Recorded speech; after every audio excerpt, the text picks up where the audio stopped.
For the next speaker. So next month on March 22nd, we have Dr. Jonathan Cohen coming from Princeton University. Dr. Cohen is the director of the Neurosciences Institute at Princeton, and he'll be talking on something related to neuropsychiatric disorders. We don't have his exact title yet, so I have to hedge, but I know it'll be something about neuropsychiatric disorders, and I'm sure you'll enjoy that as well as tonight's lecture. Next speaker. So without further So ado, next month on March 22nd, we have Dr. Jonathan Cohen from the National Institute of Diabetes, Digestive, and Kidney Diseases at NIH, or more fondly known as NIDDK, which is easier to say. Dr. Rodgers did his undergraduate work and his medical degree at Brown University. He then went on and got an additional graduate degree at Johns Hopkins, did a residency at the VA in Washington University in St. Louis, and a research fellowship at NIDDK at the time, and then a hematology oncology fellowship at NIH and the George Washington University through a joint program. He became a senior investigator at NIDDK, so he has a long, illustrious record there, and then went on to become chief of the molecular hematology section and chief of clinical hematology there. Served for a while as the deputy director, and about 10 or so years ago became the director of NIDDK, what would be one of the longer serving directors, not the longest I know, but one of those. It's a big job, manages about a $2 billion budget, and a very important one of our federal agencies. He's been recognized repeatedly for his contributions as a scientist as well as a leader in medicine. For example, he's an elected member of the National Academy of Medicine, which is part of the National Academies of Sciences. He's a fellow of the Royal College of Physicians in London. He's received many awards, including the Pioneer Award for sickle cell disease from the Sickle Cell Disease Association. He's received the Outstanding Achievement Award of the National Kidney Foundation, the NIH Directors Award, and also as a member of the National Academy of Arts and Sciences and the AAAS. So as you can imagine from all those things and a lot more I can't read, he's done a lot, and more than have done a lot, he's done a lot of important things and has had a great impact on our nation's health and understanding a variety of disorders. He's very active administratively, takes on all kinds of leadership roles at the NIH. He's co-chair of the Human Microbiome Project for the Roadmap for NIH. He's co-chair of the NIH Obesity Task Force. He's chaired the NIH Advisory Group for Human Immunology, amongst many other things. In his own research, he, as I said, has been a leader. Some major, very important publications that he followed through from very basic science discoveries right on to translation and clinical application related to the hemoglobinopathies, and that would be for a variety of disorders such as sickle cell disease and thalassemia, for example. He developed some very innovative ways to look at and understand how those diseases work, and from that came up with some very innovative approaches for treatment that have actually had an impact. So he's a scientist, he's a physician, and he's a leader. And it's a great pleasure to have him here tonight. Please join me in welcoming Dr. Griffin Rodgers.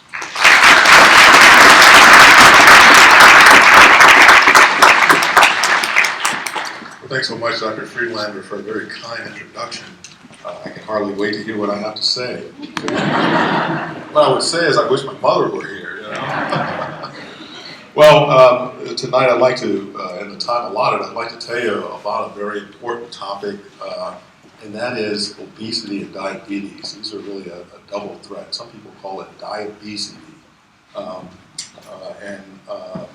You know, if usually epidemics are defined as infectious diseases that spread on a very large group of our population, and that spread continues. This is a non-communicable disease by all definitions or criteria. Obesity and diabetes in this country are really of epidemic proportions.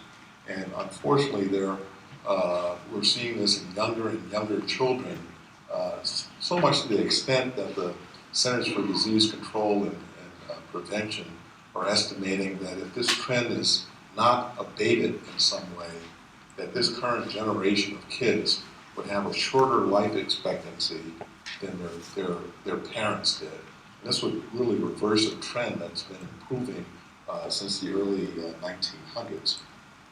So in the time allotted, what I'd like to tell you is what those trends are and remind you of those. And this trend that's in this country is being reflected worldwide.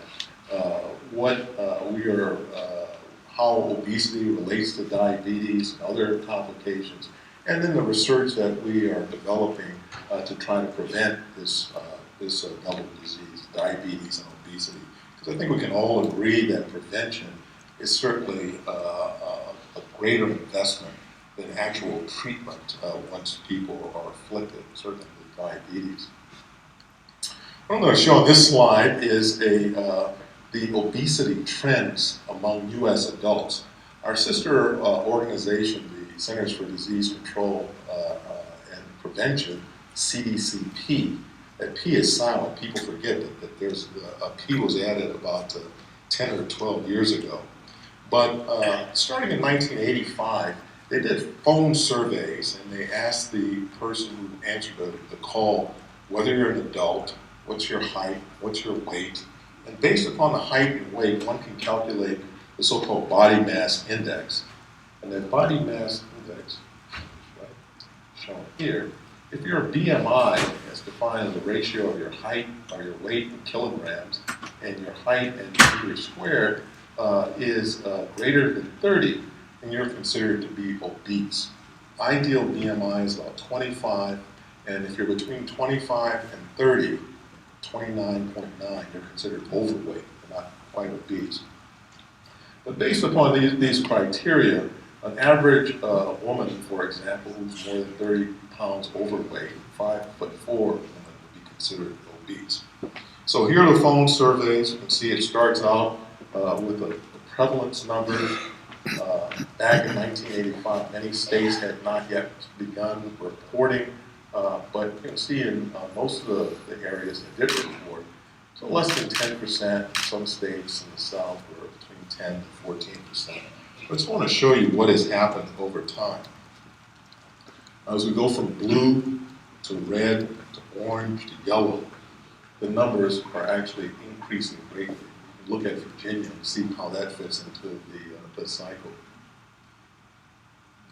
So now you have to introduce the color yellow, and now the color orange, and now dark red. I have to tell you that the first time I gave this talk was about 10 years ago when I had recently become the director, and I realized as I was speaking to the Congressional Diabetes Office that we had these blue states becoming red states. And I realized, I said, listen, I'm not making a political statement. These are my friends at the CDC that picked these colors. You know? In 2011, they stopped doing this so-called BFSS, this phone survey, because they realized in general that when you ask people a question over the phone, you're likely to underestimate it. In fact, there are two facts that come out of this. Oftentimes, men tend to overestimate their height, and women tend to underestimate their weight a little bit. And actually, both of those would trend in the wrong direction. But independent measurements, when you actually measure people's height and weight, was pretty consistent with this back in 2011, that about 30% of the population across the country were considered to be obese. And here's another way that the CDC has been looking at this at the National Centers for Health Statistics. And you can see that in the most recent data taken from 2015 to 2016, here about 39.6% of adults are considered to be obese by the BMI criteria.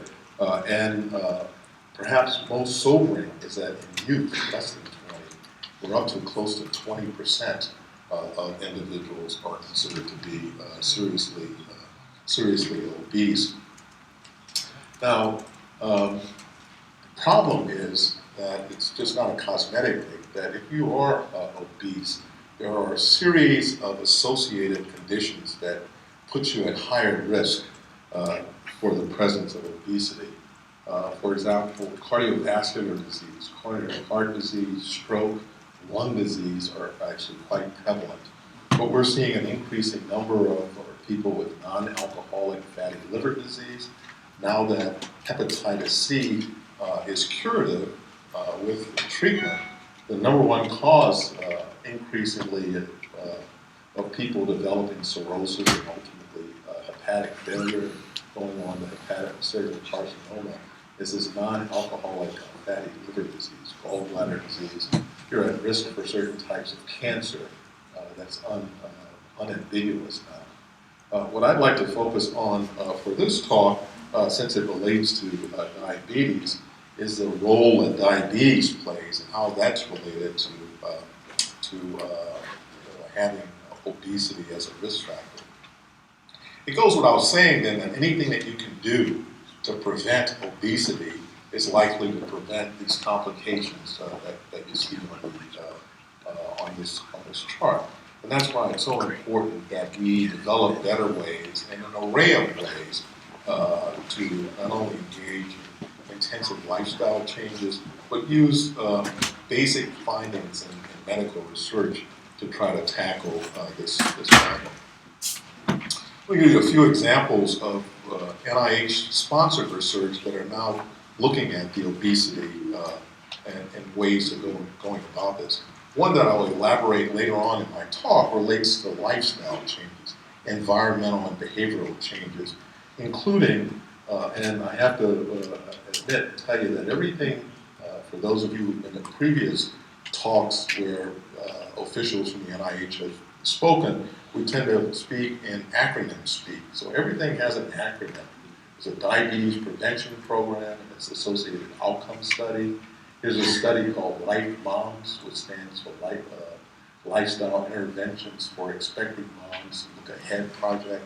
These are all lifestyle interventions that various people at high risk for disease, and they've actually been quite promising in terms of results. I was speaking with one of the surgeons here. Bariatric surgery is really now an intervention, particularly in people who are extremely obese and have some of those associated complications that I showed you on that slide. It's really a very important intervention. And we've been involved in studies to actually follow how these patients are doing both in the short term, but also in the longer term. And certainly within the first 7 to 10 years, this is a very effective therapy for the treatment of people who are excessively obese, who may have associated diabetes. In fact, their diabetes and looking at their metabolic numbers actually begins to change within the first week after bariatric surgery is performed, even before they've lost any substantial amount of weight. So we know that it's not the surgery, it is in part the surgery, but it's something else. So what we're currently doing is looking at the further durability of this type of surgery to see whether 10, 15, 20 years that amelioration of diabetes and other associated complications is maintained. But secondly, perhaps more importantly, someone asked me a question at the reception, what about surgery without actually having the surgery? We are currently engaged in supporting a number of studies in model system to actually determine what it is about the surgery that actually changes the metabolic milieu. And at some point, we hope to be able to provide those benefits without actually having individuals undergo the surgery. So surgery without the surgery. Here's another thing that we're actively involved in treatment, or not treatment, but better understanding. When those of us who are in a certain generation of baby boomers here, when we were in medical school, we were taught that there was 2 types of fat. There was brown fat and there was white adipose tissue. And that brown fat virtually disappeared after the age of about 1. What we know, though, that unlike brown fat that stores fat, it stores a lot of energy, that brown fat is involved in thermogenesis. It allows us to shiver. It's actually derived from muscle cells, and in fact, it actually burns calories. And in recent years, we've actually learned that there's a third type of fat called beige fat. And a subset of the white fat can actually become beige. And that beige fat has more characteristics of brown fat than it does of white fat. And so our investigators are actively involved in understanding what are the molecules that, for example, turn white fat into beige fat, And in individuals as shown in this, this is a PET CT scan showing the distribution of most of the brown fat in adults is in the neck and the shoulder region, for example. How can you increase the number and density of those cells as a way of allowing them to actually burn off the excessive fat that exists in the adipose, the white adipose tissue? Oh, okay, great, good, thank you. One final thing I want to tell you about, and it was mentioned in my introduction. Every time that you eat, you dine with 100 trillion friends in the forms of the bacteria and other microorganisms that exist in our gastrointestinal tract. And I had the privilege, along with Dr. Tony Fauci and other directors, to actually engage in the Human Microbiome Project to look at the microbes that exist in our gut, our skin, and urogenital tract, for example. And really, the gut has the largest proportion of these microbes, perhaps 1,000 or more species. Depends upon the number and the composition of these microbes. We now know that they contribute to a lot of different conditions. They dictate your health, and in certain instances, they dictate your disease. For example, these microbes, by virtue of the types of molecules together or alone that they create, may absorb foods more efficiently. And that might explain why some people can eat the same amount of food but can gain a lot of weight where others don't. And we certainly are trying to capitalize on this understanding to now engage in looking at more details of these combinations. And I can tell you there's intense interest in the yogurt industry. There's already interest, as you know, in probiotics and prebiotics, but certainly the people in the yogurt industry are already beginning to think about how one can package these and sell them, not only for things like obesity, but certainly a good number of our immune cells reside in our gastrointestinal tract. And these may also have an effect on certain types of autoimmune diseases, such as lupus, inflammatory bowel disease, for example. How those changes manifest themselves and contribute to the underlying disease is an area of great interest of ours. Now, in terms of telling you about eating, I told you a little bit about the constituents of eating, but what is it about when we eat that's important?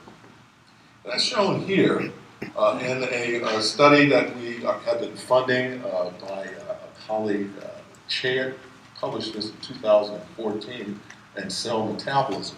It was a very interesting study because what it tells us, at least in a mouse model, that if you restrict the time over which you eat to those times in which the circadian clock is active, and for most of us that's during daytime hours, that you can greatly reduce the amount of fat, and actually it doesn't matter whether it's high fat or a high carbohydrate diet, the same number of calories in a restricted period of time can be associated with different outcomes. So I'm going to just walk you through that. You start off with obese mice, you give them a high fatty diet, and you randomize some to eat in this time-restricted manner. In this particular case, it's 9 hours during their normal circadian clock. Under a time-restricted occasion, you get obese mice, but they're fit. On the other hand, if you let them eat ad libitum, as long as they want, 24 hours, you'll end up with morbidly obese mice. On the other hand, you take lean mice and you feed them either in a time-restricted manner, you end up with lean fit mice, or in a 24-hour period, obese mice. And the question that they asked, and I'm glad they included this in their study, was you have to do it all 7 days. They did a clever experiment, is that you time-restrict them 5 days a week, but on the weekends, you let them eat ad libitum. And it turns out if you start off with lean mice, you end up with lean, fit mice. Well, this is good news for mice everywhere. But what does this have to do with humans? Well, very recently, we've actually have colleagues at a center at the University of Alabama in Birmingham that participate in one of our nutrition and obesity research centers. They've actually replicated some of these time-restricted observations in adults. But this, of course, has to be replicated by others before this can go to the press. But the interesting observation that I just wanted to take, there are a couple of points I want to take from this. In this study, as well as now in the studies in humans, you don't actually change the total amount of calories that you ingest. You just restrict the time in which you ingest them. So you don't have to, getting into a more healthy eating pattern, you don't have to change your calorie intake, you don't have to go on a fad diet. The other aspect of this is that you lose adipose tissue. Fat or muscle mass doesn't change as far as what can be determined. The second point that we take home from this is that this might explain the propensity for people that do shift work, that work late at night, tend to eat at night. They unfortunately tend to gain much more weight, and unfortunately we're seeing many, many more of these individuals ending up with pre-diabetes or with diabetes. So there's good news on the horizon, and stay tuned. And I'm sure this is something the press would love to cover, and so you'll maybe hearing more about these investigations out of Birmingham and some of the other places that are trying to replicate those studies. So just to recap, I told you how the obesity trend has changed over the last 20 or 25 years in this country, and that matches pretty much superimposed upon the maps if you look at where diagnosed diabetes is in this country. And so what I'm talking about when I mention diabetes now, I'm talking about type 2 diabetes or adult onset diabetes, what we used to call adult onset diabetes. And this is a major risk factor for type 2 diabetes. But this is just the tip of the iceberg. The most recent statistics suggest that there are about 30 million Americans in the United States with diabetes. The large proportion, about 95%, have type 2 diabetes. But within this 30 million, about 1 in 4 are undiagnosed. Of course, if you're not diagnosed, you're not getting treatment, the disease is moving along unabated, and that's going to contribute to some of those complications that I showed you on one of the previous slides. But just beneath the iceberg here, this proverbial iceberg, there are a number of 84 million, it's estimated, that have prediabetes. And prediabetes is a circumstance in which your blood sugar isn't yet high enough to classify you as having diabetes, but it's certainly higher than normal. And you're at the verge in the next 5 to 7 years of developing diabetes unless measures are put in place. What, in addition to obesity, being overweight, puts you at risk for prediabetes? Well, being baby boomers, people over 60 are at higher risk. Certain racial and ethnic groups put you at high risk. For women, somewhere between 7 to 9% of women during their pregnancy will develop gestational diabetes. And this alone puts you at higher risk of ultimately developing type 2 diabetes. Studies that we have funded in certain groups actually show now that the infant born from that mother during that pregnancy, when she developed gestational diabetes, is also at higher risk ultimately of going on to develop diabetes compared to their sibling during the pregnancy in which the mother had normal glucose levels. So this is a major problem, certainly in the United States.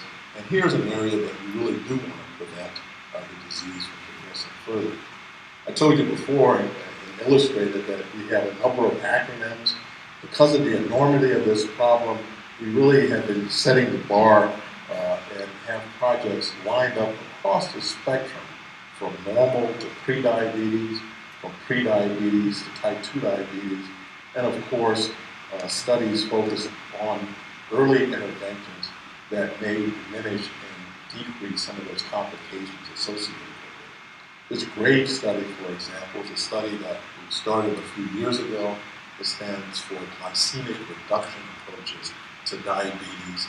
5,000 people randomized, looking at the second best drug to use, or the next drug to use, after metformin, which is a common drug used as a first-line agent in patients. See what that next drug is. And we're doing this in a way that we're collecting DNA and other information so that ultimately, once all this data is aggregated and the study is completed, we may be able to begin to think about precision medicine, getting the right drug to the right person at the right time to intervene in the course of the disease. RISE, a study in which it stands for Restoring Insulin Secretion. A frequent question I'm asked is, doctor, I was just diagnosed with diabetes. Am I going to have to stay on therapy, on pills or insulin injections for the rest of my life? And that's a question that we are asking with this particular trial. We're looking at people very shortly after they've gone from pre-diabetes to diabetes to see whether we can restore their beta cells that are producing insulin to actually shift them back into either pre-diabetes or into a normal state. This is 3 studies going on simultaneously, a medication study in adults, one in children, and a study involving bariatric surgery. What I'd like to tell you though about this diabetes prevention program, because now we're looking at ways to try to change the dynamics and the kinetics of those people, those 84 million Americans below the surface of the water, to keep them and prevent them from going on to develop diabetes. This was a study that we started in 2000. It involved the diabetes prevention program. In case you want to know what the acronym stands for. About 3,200 patients or participants, 45% of whom were minority, because as I mentioned, certain racial and ethnic groups, African Americans, Latinos, Native Americans, Alaska Natives, are at highest risk, Asian Americans, that had impaired glucose tolerance and they were either overweight or obese. And here we compared 3 different approaches to preventing development of frank diabetes at 3 years. A placebo group, which included really general instructions about exercise and diet. Metformin, which is the first drug that is used, again, as I mentioned, introduced for most patients with type 2 diabetes, and a lifestyle intervention. And this spells out what that intensive lifestyle intervention involved. The goal was to try to lose about 70% of weight, consisting of a somewhat restricted calorie intake, and about 150 minutes per week of physical activity. 30 minutes a day, 5 days a week. And people didn't have to join a gym. This was largely walking. And you could break this up into 3 10-minute intervals. 10 minutes a day, 3 times a day, or 15 minutes twice. This is all it involved. But the intervention was delivered on a one-on-one setting to all roughly 1,100 people that were randomized to this arm. 16 sessions of core curriculum delivered on one-on-one over 24 weeks. And then after the intervention, the instructions were given, there were monthly refresher courses just to give a boost to remind people what they had been taught in that 16 sessions. Here's the results of that trial. Shown here are the number of cases that were transformed into diabetes over a 3-year interval. Shown here in green, what the results in terms of reduction were for people who were on metformin, and in blue shown what happened with the patients that were given the lifestyle model. And what this slide illustrates that independent of the racial or ethnic group, the results are essentially have the same trend. That compared to placebo, which was our control group, the lifestyle intervention has the greatest reduction, actually overall about a 58% reduction in those individuals going on to develop diabetes at 3 years, where metformin's results effect was more modest, about 31%, and again across all different groups. If we look at this, though, on the basis of age, we actually come up with other observations. That metformin that I mentioned had a more of an intermediate effect, about a 31% reduction. But metformin ended up being especially effective for younger adults. You can see in the people who were 25 to 44 when they started, the metformin benefit was almost as good as the lifestyle benefit. Not so much when people became were over 60, where the metformin was really no different than placebo. Here's what's striking. Of course, I told you a lifestyle worked in everyone, but the most striking feature for those individuals who are 60 or older, it had the greatest benefit, about a 71% reduction in the rate of developing diabetes within the next 3 years for people who are over 60. And we had a lot of naysayers when we went into this trial. People said, you're not going to get people over 60 to exercise. And even if you do, they're not going to continue to exercise over the long haul. If you give them these instructions on a one-on-one basis, and you give them incentives and reassurance and reinforcement, they will maintain it. So the bottom line, the take-home point here, it's never too late to start. And these are major benefits that are derived from this exercise regimen. The other thing came out, another analysis I'd like you to be aware of. I mentioned that about 7 to 9% of all pregnancies result in gestational diabetes. And this slide just illustrates how that greatly increases your risk for developing diabetes. So here is illustrated what happens to metformin lifestyle versus placebo in women without a history of gestational diabetes at introduction. And if you just look at this blue line, and you compare that to the blue line in women with a history of gestational diabetes, there's about a 70% increased risk of going on to develop diabetes if you had a previous history of gestational diabetes, if you look at this control group.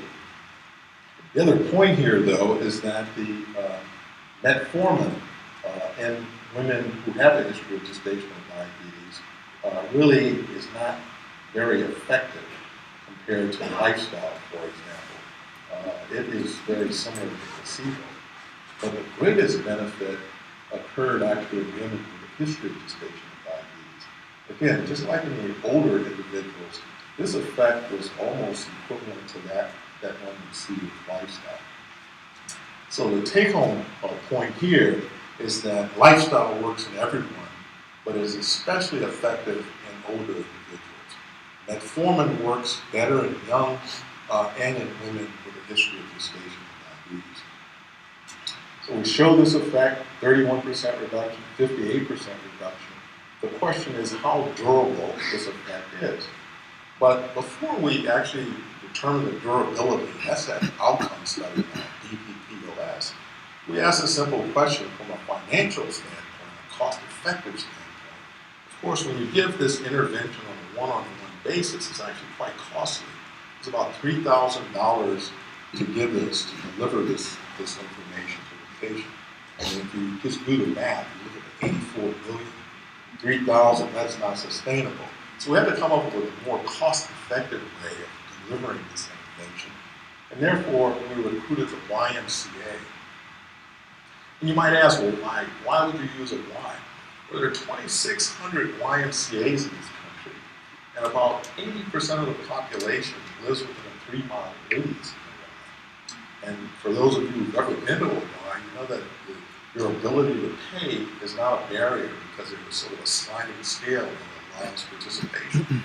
And what we decided to do in this study was to actually ask them, this is a translational study, whether you could give this on a group basis, use the same lifestyle coaching and intervention to maybe 5 or 10 or 15 people, and then we'll ask at 3 years, is this as effective as doing this on a one-on-one basis? Just cutting to the chase, yes it is. They had other very novel ways of doing this in which we actually train people with diabetes to actually be coaches for people with pre-diabetes. And that ended up being a twofer. Not only could they train, if they were well enough trained, you can actually prevent people from developing. But actually the glucose control, hemoglobin A1C levels in the patients who were actually the trainers improved greatly. And so that, as I said, was a twofold. We have a number of these so-called translation and effectiveness, but this just shows that now we can actually scale this up. We started off in Indiana, then we went to Minnesota, we repeated it in Michigan, and at that point, the CDC decided to sort of take this program over, and they actually looked at other YMCAs, and it was effective in all of them. So in addition to doing that study, we continue to follow these patients, and remember now, that was a result of 3 years, even out 15 years. Now there's a durable effect. There's still an 18% reduction in the people getting the metformin, and about a 30% reduction with that 16 weeks of instruction with the monthly boosters in the lifestyle group. So it's a durable effect, long lasting. The DPP has allowed the YMCA to actually now offer this as a service. The Centers for Disease Control were granted congressional approval to actually set up a national diabetes prevention program in which they instruct people to provide the 16-week course to individuals, and that's been actually quite effective.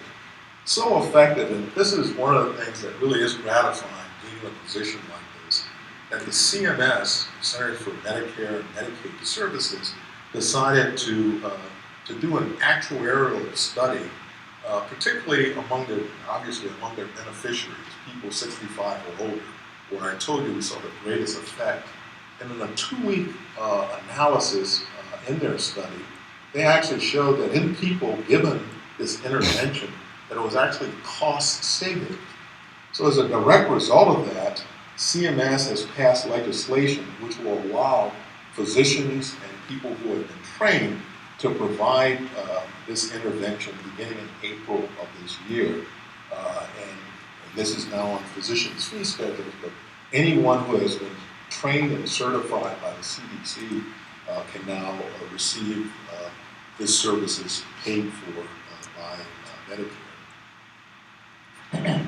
In fact, we tried to prompt them to do that. In 2012, we published a paper asking about what's preventing us from preventing type 2 diabetes, and we talked about some of those barriers.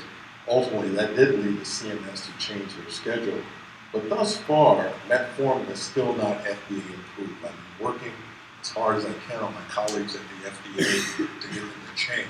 Of course, if the FDA approves something, of course, any physician can use drugs off-label, but usually when the FDA puts its stamp on it, then other insurers quite often follow. And I told you that it's so beneficial, particularly in young individuals as well as in women with a history of gestational diabetes, that it's something that we have to consider. Oh, let me just back up and just say one other point. There have been some studies to suggest that people who are on metformin may have reduced risk of certain types of cancer. And the way that this potentially is working is through some signaling molecules associated with insulin action. And these patients, or these participants who are on our study now, it's out 20 years, and they have begun on metformin even before they had diabetes. So this is the largest group of patients who've ever been randomized to a drug when we're not treating a condition. And so now, in concert with the National Cancer Institute, we're actually beginning to look at whether the incidence of cancer is reduced among individuals who've been on metformin compared to those who received placebo or other things and subsequently did ultimately develop type 2 diabetes. Stay tuned to that one. The other thing is that in collaboration with the Heartland and Blood Institute, we're now beginning to ask the question, if you begin to treat people who are at high risk even before they develop the disease, can you prevent the cardiovascular complications, stroke, heart attack, and thus in these individuals? And again, we think we're going to have the results of that study in the next 3 to 4 years. Oops. There we go. Well, here, what about for people that, are there other things that we might consider? Vitamin D, as it turns out, the sales of vitamin D in this country have really skyrocketed. A lot of attention of vitamin D has occurred in the last decade, particularly in the popular press. So we see foods like eating fruity pebbles being fortified with vitamin D. But we do have some strong observational information on an inverse correlation with serum vitamin D levels and type 2 diabetes risk. And there's a very large nurses' health survey that randomized them on the basis of their vitamin D intake. And at least in this study, there's some suggestions that those nurses who are receiving the vitamin D, and again, this was obviously not being used as a preventative. This is for prevention of osteoporosis and potentially fractures. And even in the individuals who are on a DPP study, we did also note that patients that tended to have the lowest serum vitamin D levels tended to be at a greater risk of longevity development. But correlation is not equal causation. In order to actually test this, we have to do a formal randomized controlled trial, which is currently underway, in which we were actually, this is called D2D, another acronym, vitamin D for type 2 and type 2 diabetes to prevent. And the results of this study will probably be out, I think, in the next year and a half. Again, so stay tuned. Well, talk about eating, we talk about prevention. What about exercise? How does exercise fit in all this? Certainly the people who were on our DPP study were exercising 30 minutes a day, 5 days a week in general. But can exercise alone, without restricting your calories somewhat, actually allow you to lose weight? And the bottom line is it's not. Assuming an average calorie intake, here's what happens with just exercise alone. A 20-pound person with 60 minutes of running 4 days a week, starting off at a weight of 200, you can see after 25 days, they're down to a whopping 196 pounds. So you're really not losing a lot of weight in this regimen. The person who actually did this study is in our intramural program at the NIH. He's gotten a lot of attention because he's not only taken average volunteers to participate in the study in a clinical research unit that we have, a metabolic ward, that we can actually determine calorie intake, percentage of fat, carbohydrate, how efficiently they're utilizing those substances. But very recently, he's gotten a lot of press because he's taken about 12 participants, and I don't know if any of you have seen this Biggest Loser, which is a NBC show. He's actually brought in people who have participated in that and really determined how much exercise and calorie restriction they need to maintain the weight that they have achieved. And I'll get back to that towards the end. But weight exercise alone is not the prescription if you need to lose weight. We really don't know a lot about exercise. Actually, it turns out that we know that exercise in conjunction with healthier eating style will result in improvements in terms of your weight. Exercise also has the benefit in the central nervous system. It improves cognition. It may reduce the risk of certain dementing illnesses. It clearly has improved cardiovascular effects. It has excellent effects in terms of bone and muscle health, metabolic effects on the liver and other places. But we actually don't know what it is about exercising muscles that convey these signals to these organs and these tissues to give those beneficial effects. You would think that in 2016 we could tell you the list of molecules, and in fact for people that didn't exercise, they would say, well, if you had those molecules, put them in a pill, let me take them, and I can derive these benefits. Not quite that simple.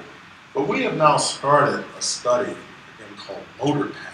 It's the molecular transducers of physical activity, in which we're taking new technologies called omics, metabolomics, transcriptomics, epigenomics, proteomics, perhaps other omics, we're saving samples, other omics that we haven't even thought of yet, maybe only limited by economics. But the goal is to study people in various degrees of fitness before they start an exercise regimen, and then follow their blood and muscle and other tissues after, and then actually give them a training regimen and see after 12 weeks or 18 weeks of training, go back and repeat the studies to see what molecules, what genes, what proteins, what metabolites have actually changed, and best that we can measure these effects in these various organs and tissues. In fact, one of my staff members were quoted in a recent Time magazine article, which actually highlights the science of exercise. They were talking about this motor pack program that we have currently initiated. It involves about 37 sites throughout the country, some 23 institutions that are actively doing studies, again, in humans, to try to come up with the answer to that question.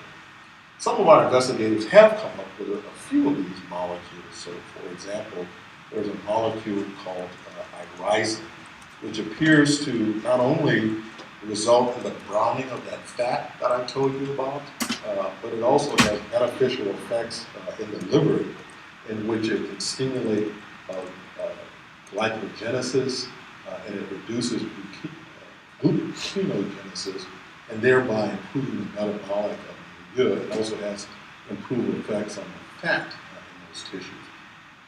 Some of the molecules actually induce factors that are expressed in the brain and may actually have some beneficial effect on cognition. But there's a host of these that we think will be derived and discovered as a result of the study that that's currently ongoing.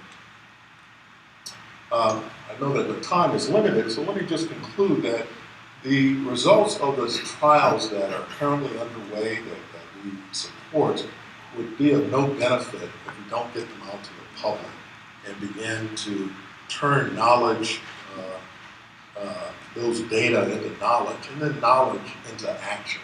And we have a host of materials that exist on our website, both for health professionals as well as for the general public, and not only in weight management, diabetes, and kidney disease, and others.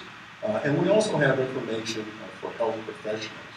And obviously, we're now in 2018, social media is taking its big chunk out of this. And so, of course, we have to have a Twitter account, and a Facebook account, and maybe Snapchat and others.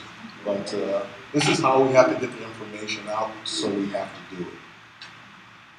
I do want to give you a quick clip because I told you about his colleague Kevin Hall, and he's developed this online resource based upon all of his research that he's done on the effects of exercise and calories. And we've worked together with the U.S. Department of Agriculture to put together on one site called a body weight planner, which, if I can,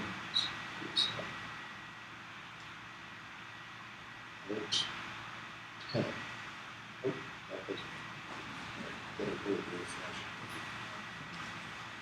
Just want to play something for you.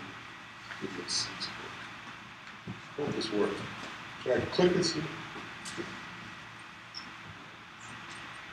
Hi, I'm Dr. Kevin Hall from the National Institutes of Health. This video provides a brief introduction to the Body Weight Planner, an online tool that tells you the calories and physical activity needed to reach your goal weight and maintain it afterwards. The Body Weight Planner is intended for use in adults 18 years of age and older, and not for pregnant or breastfeeding women. To show you how it works, I'll use myself as an example. I enter my current weight, 180 pounds, my sex, male, age, 44, and height, 5 feet 10 inches. Next, I need to estimate my current physical activity level, so I'll click Estimate the level. I'll describe my physical activity at work as very light.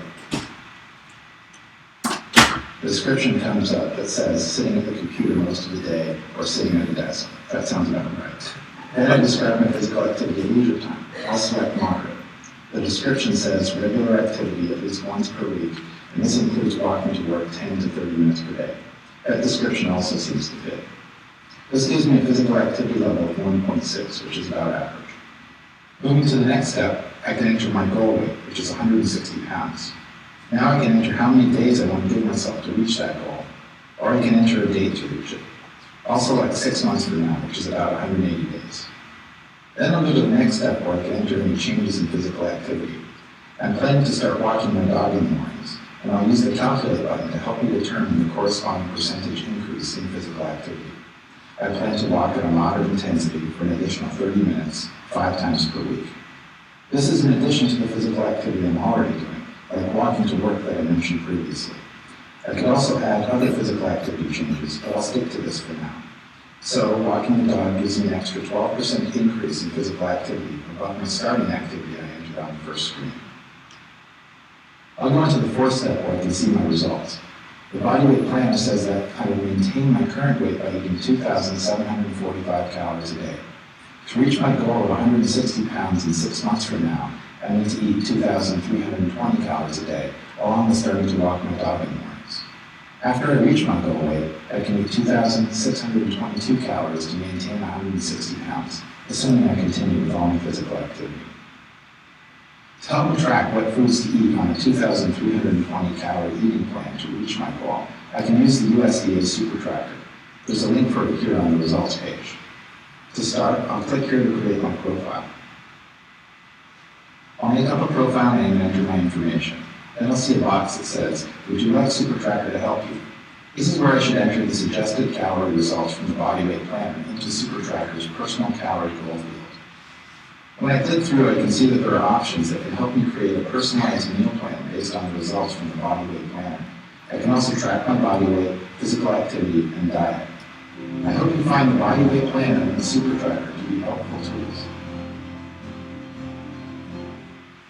And what I can say is that the people who are the biggest losers did find it helpful. And so I'll do a little plug there. So, coming to the end of the study, I took this picture not too far from the NIH. Think about it for a while. I think science has taught us two undeniable facts already. One is, the more you exercise, the longer you're likely to live. The second undeniable fact is the longer your parents live, the longer you're likely to live. Now, some people interpret these two facts to mean that if I can just get my parents to exercise more, that's really the secret to my longevity, right? But I know no one in this audience is thinking that way. So until we come up with the results of those molecules and motor pack to tell us what it is that's good about exercise, I encourage you all to get 30 minutes a day, 5 days a week. And again, I want to thank you for this kind introduction and for the kind invitation to your lovely discussion. Thanks so much.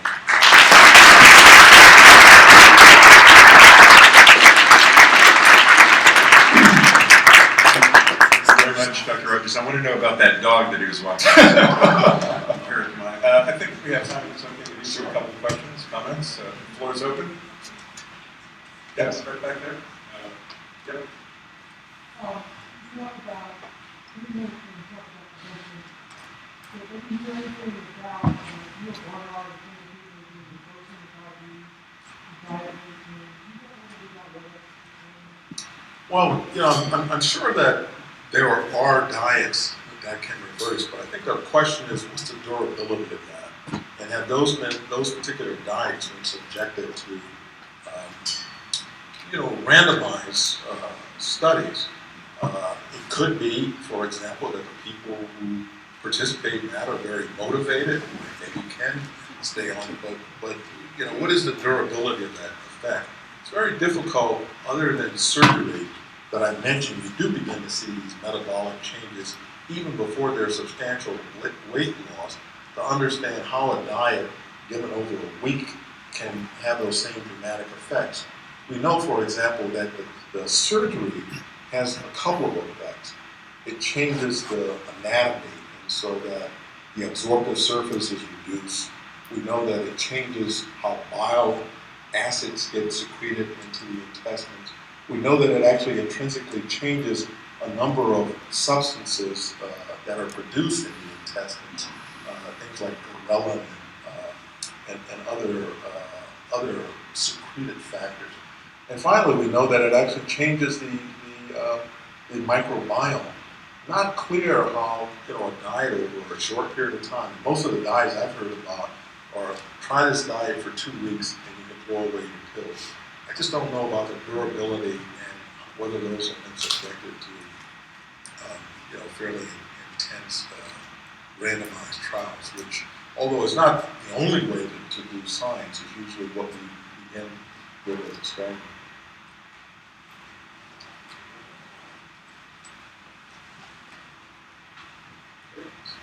How about the role of fast food over time in creating this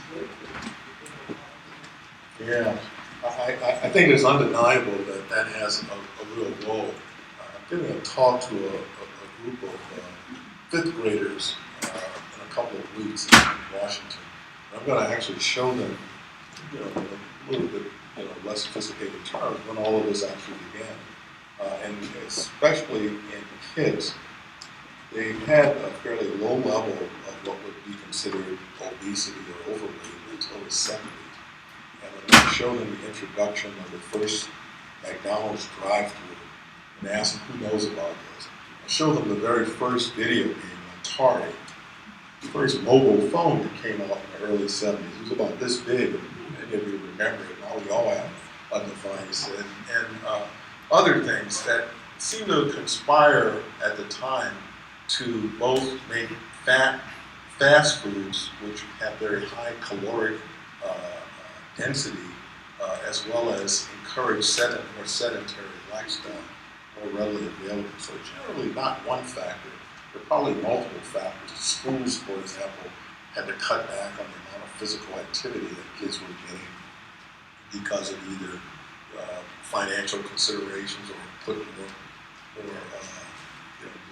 didactic training in the curriculum. So it's multifactorial, but certainly the food industry does bear some of the responsibility.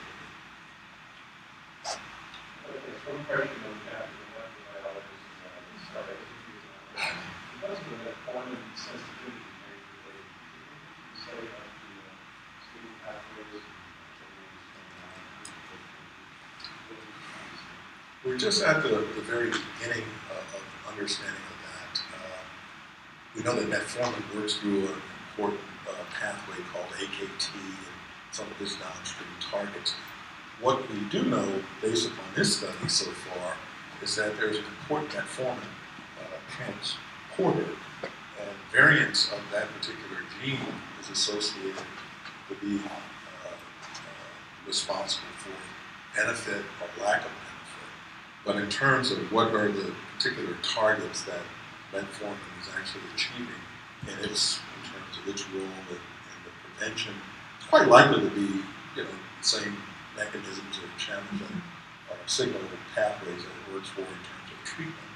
But in particular, in carcinogenesis and in arterial sclerosis, coronary events, that is still being actively investigated. If there are no questions, we have to take Dr. Rodgers to dinner and make sure he has a healthy meal. He's got to get on the plane very early to go back and deal with the revenue state battle. Let's see about the budget. So I'm trying to get in and thank you, Dr. Rodgers.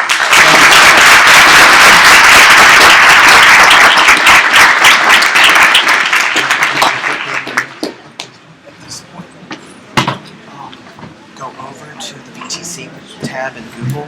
Okay. What you want to do is you want to wait till you see that end slide.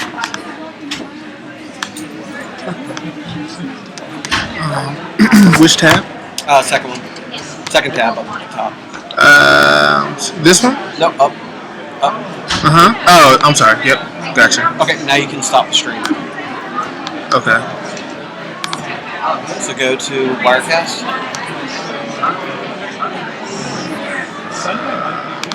And click stream. Right click?